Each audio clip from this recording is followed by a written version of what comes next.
श्री शिवाय नमस्तुभ्यम। आज की कथा में आप सभी भक्तों का हार्दिक स्वागत है। भगवान भोलेनाथ आपकी समस्त मनोकामनाओं को पूर्ण करें। आज है 26 अगस्त, दिन है बुधवार और आज आप सुनेंगे सावन मास की कथा का 28वां अध्याय। कल की कथा सुनने के लिए आप सभी भक्तों का बहुत बहुत धन्यवाद। और अब भगवान शिव का ध्यान करके आज की कथा का श्रवण करते हैं। ईश्वर बोले, हे मुनि श्रेष्ठ, अब मैं उत्तम पिठोरी व्रत का वर्णन करूंगा, तुम ध्यान पूर्वक सुनो। सभी संपदाओं को प्रदान करने वाला ये व्रत श्रावण मास की अमावस्या को होता है। कई क्षेत्रों में अमावस्यात तिथि मानी जाती है, तो ऐसे स्थानों पर पिठोरी अमावस्या श्रावण मास में आती है और अधिकांश क्षेत्रों में भाद्रपद मास में आती है। भाद्रपद मास की अमावस्या को पिठोरी अमावस्या कहते हैं।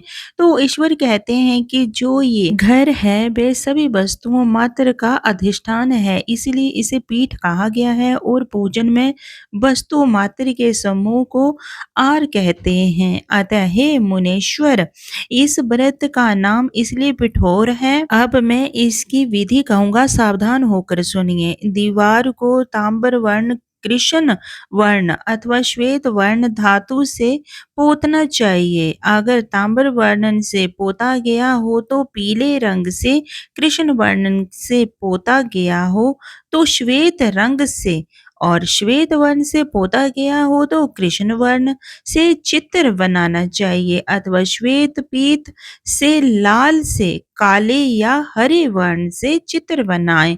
मध्य में पार्वती सहित भगवान शिव की मूर्ति अथवा शिवलिंग को बनाकर विस्तरण दीवार पर संसार की अनेक चीजों का चित्र बनाएं। चतुशाला सहित रसोइयां, देवालय, शयन घर, 7 खजाने, स्त्रियों का अंतःपुर जो महलों तथा अटिलकाओं से सुशोभित तथा शाल के वृक्षों से मंडित हो, चूने आदि से दृढ़ता से बंधे पाषाणों तथा ईंटों से सुशोभित हो, और जिसमें विचित्र दरवाजे, छत तथा क्रीड़ा स्थान हो, इन सभी को चित्रित करें।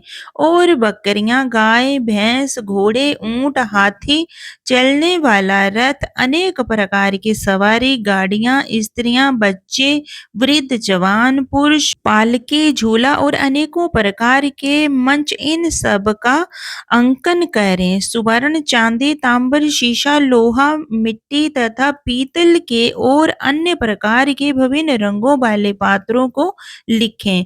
और शयन संबंधी चीजें भी साधन हैं, जैसे कि चारपाई, पलंग, बिस्तर, तकिया आदि, बिल्ली, मैना, अन्य और भी शुभ पक्षी, पुरुषों तथा स्त्रियों के अनेकों प्रकार के आभूषण, बिछाने तथा ओढ़ने के जो वस्त्र हैं, यज्ञ के जितने भी पात्र होते हैं, मंथन के लिए 2 स्तंभ और 3 रस्सियां, दूध, माखन, दही तक, छाछ, घी, तेल, इन सभी को दीवार पर लिखें। गेहूं, चावल, अरहर, जौ, मक्का, वार्तानल एक प्रकार का अन्न होता है। चना, मसूर, कुथली, मूंग, कंगनी, तिल, कोदो, कात्से नामक अन्न, सावा चावल, उड़द, ये सभी धान्य वर्ग भी अंकित करें। सेल, लोटा, चूल्हा, झाड़ू, पुरुषों और स्त्रियों के सभी वस्त्र, बांस तथा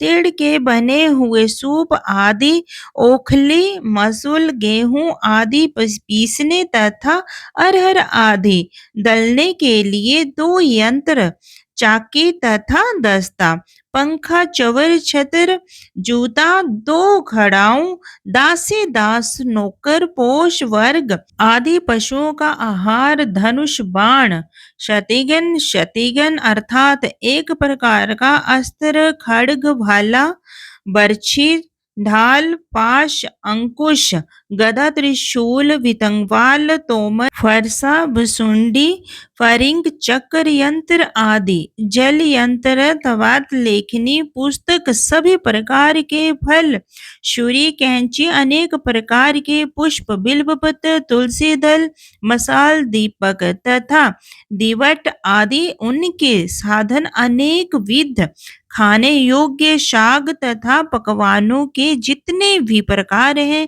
उन सभी को लिखना है और जो वस्तुएं यहाँ नहीं बताई गई हैं, उन सबको भी दीवार पर लिखना है, क्योंकि यहाँ पर सभी कुछ लिखना संभव नहीं है, क्योंकि एक एक पदार्थ के सैकड़ों तथा हजारों भेद हैं और मैं कितना कह सकूंगा। 16 उपचारों से इन सभी का पूजन होना चाहिए। पूजन में अनेकों प्रकार के गंध द्रव्य पुष्प धूप तथा चंदन अर्पित करें। ब्राह्मणों बालकों तथा सौभाग्यवती स्त्रियों को भोजन कराएं। उसके बाद पार्वती सहित भगवान शिव से प्रार्थना करें कि मेरे व्रत संपूर्ण हो। हे सांब शिव, हे दयासागर, हे गिरीश, हे चंद्रशेखर, इस व्रत से प्रसन्न होकर आप हमारे मनोरथ को पूर्ण करें। इस प्रकार 5 वर्ष तक व्रत करके बाद में उद्यापन कर देना चाहिए। इसमें धृत तथा बिल्व पत्रों से शिव मंत्र के द्वारा होम होता है। एक दिन अधिवासन करके सर्वप्रथम ग्रह होम करना चाहिए। आहुति की संख्या 108 अथवा 108 होनी चाहिए। हेम वस्त्र, उसके बाद आचार्य की पूजा करें और भूषण दक्षिणा दें। इसके बाद व्यक्ति इष्ट बंधुजनों तथा कुटुंब के साथ स्वयं भोजन करे। ऐसा विधान किए जाने पर मनुष्य सभी कामनाओं को प्राप्त कर लेता है। इस श्लोक में जो जो वस्तुएं उसे परम अभिष्ट होती हैं, उन सभी को वह पा लेता है। हे वत्स, मैंने आपसे इस उत्तम पिठोरी व्रत का वर्णन किया है। इस व्रत के समान सभी मनोरथ तथा समृद्धियों को प्रदान करने वाला और शिव जी की प्रसन्नता करने वाला ना कोई व्रत हुआ है और ना हो सकता है। मनुष्य इस व्रत में दीवार पर जो जो वस्तुएं बनाता है, उसको निश्चित रूप से प्राप्त कर लेता है। ईश्वर बोले, हे सनंत कुमार, श्रावण मास में अमावस्या के दिन जो करणीय है, उसको तथा प्रसंग वंश जो कुछ अन्य बातें भी मुझे याद आ गई हैं, उसको भी मैं आपको कहता हूँ। आप ध्यान पूर्वक सुने। पूर्व काल में अनेकों प्रकार के महान बल तथा पराक्रम वाले जगत का विध्वंस करने वाले तथा देवताओं का उत्पीड़न करने वाले दुष्ट दैत्य के साथ मेरे अनेकों युद्ध हुए। मैंने शुभ वृषभ अर्थात नंदी पर आरूढ़ होकर संग्राम किए, किंतु महाशक्तिशाली तथा महापराक्रमी उस वृषभ ने मुझको छोड़ा नहीं। अंतकासुर ने साथ युद्ध में तो नंदी का शरीर विदर्ण हो गया था, उसकी त्वचा कट गई थी, शरीर से रक्त बहने लगा और उसके प्राण मात्र बचे रह गए थे। फिर भी जब तक मैंने उस दुष्ट का संहार नहीं किया, तब तक वह नंदी धैर्य धारण कर मेरा वाहन करता रहा। उसकी इस दशा को मैंने जान लिया था। उसके बाद उस अंधक का वध करके मैंने प्रसन्न होकर नंदी से कहा, हे सुवत्र, मैं तुम्हारे इस कृतज्ञ से बहुत प्रसन्न हूँ। वर मांगो, तुम्हारे घाव ठीक हो जाएंगे, तुम बलवान हो जाओ और तुम्हारा पराक्रम तथा रूप पहले से भी बढ़ जाए। इसके अतिरिक्त तुम जो जो वर मांगोगे उसे मैं तुम्हें अवश्य दूंगा। नंदिकेश्वर बोले, हे देवेश, हे महेश्वर, मेरी कोई याचना नहीं है। आप मुझ पर प्रसन्न है तो फिर इससे बढ़कर क्या वैभव हो सकता है। तथापि ये भगवान लोकोपकार के लिए मैं मांग रहा हूँ। हे शिव, आज श्रावण मास की अमावस्या है, जिसमें आप मुझ पर प्रसन्न हुए।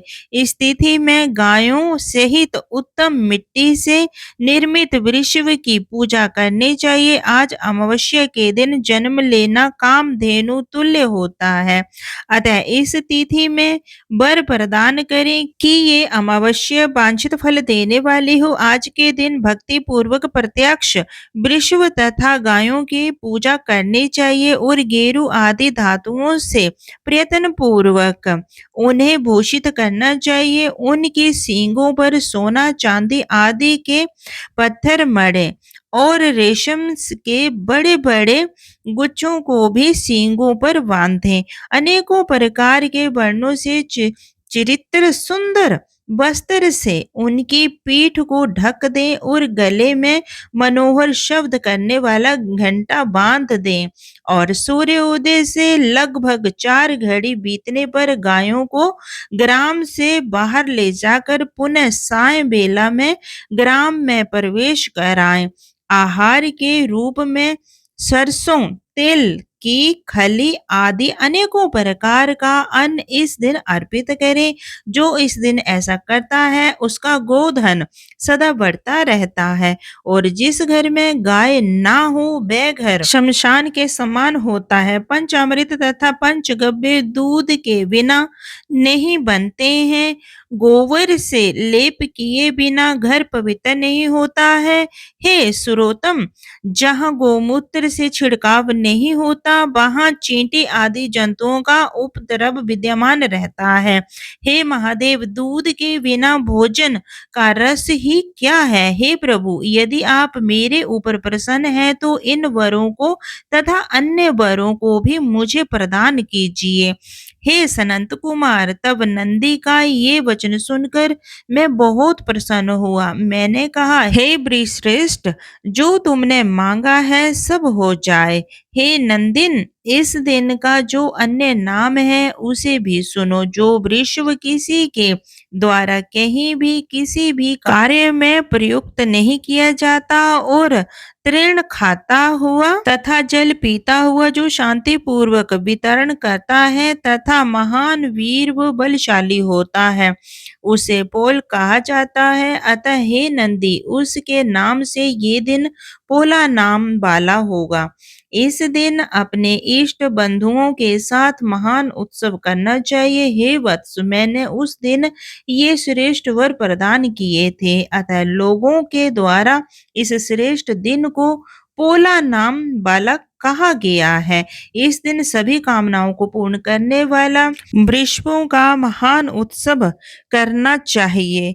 इसके साथ ही अब मैं इस तिथि के किए जाने वाले कुश ग्रहण का वर्णन करूंगा। श्रावण मास की अमावस्या अर्थात भाद्रपद मास की अमावस्या के दिन पवित्र होकर कुशा को उखाड़ कर लाएं। वे कुशा सदा ताजे होते हैं, उन्हें बार बार प्रयोग में लाना चाहिए। ब्रह्मा जी के साथ उत्पन्न होने वाले तथा ब्रह्मा जी की इच्छा से प्रकट होने वाले हे दर्भ, मेरे सभी पापों का नाश कीजिए और कल्याण कारक होइए। इस मंत्र का उच्चारण करने के साथ ईशान दिशा में मुख करके होम फट इस मंत्र के द्वारा एक ही बार में कुशा को उखाड़ ले, जिसके अग्र भाग टूटे हुए ना हो तथा सूक्ष्म ना हो। वे हरित वर्ण के कुश श्राद्ध कर्म के योग कहे गए हैं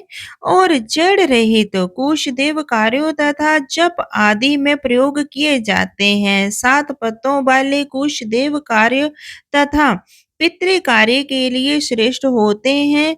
मूल रहित तथा गर्भ युक्त अग्र भाग वाले तथा 10 अंगुल प्रमाण वाले 2 दर्भ पवित्रक के लिए उपयुक्त होते हैं। ब्राह्मण के लिए 4 कुश पात्रों का पवित्रक बताया गया है और अन्य वर्णों के लिए क्रमशः 3, 2 और 1 द्रव का पवित्रक कहा गया है, अथवा सभी वर्णों के लिए 2 द्रवों का ग्रंथि युक्त पवित्रक होता है। ये पवित्रक धारण करने के लिए होता है।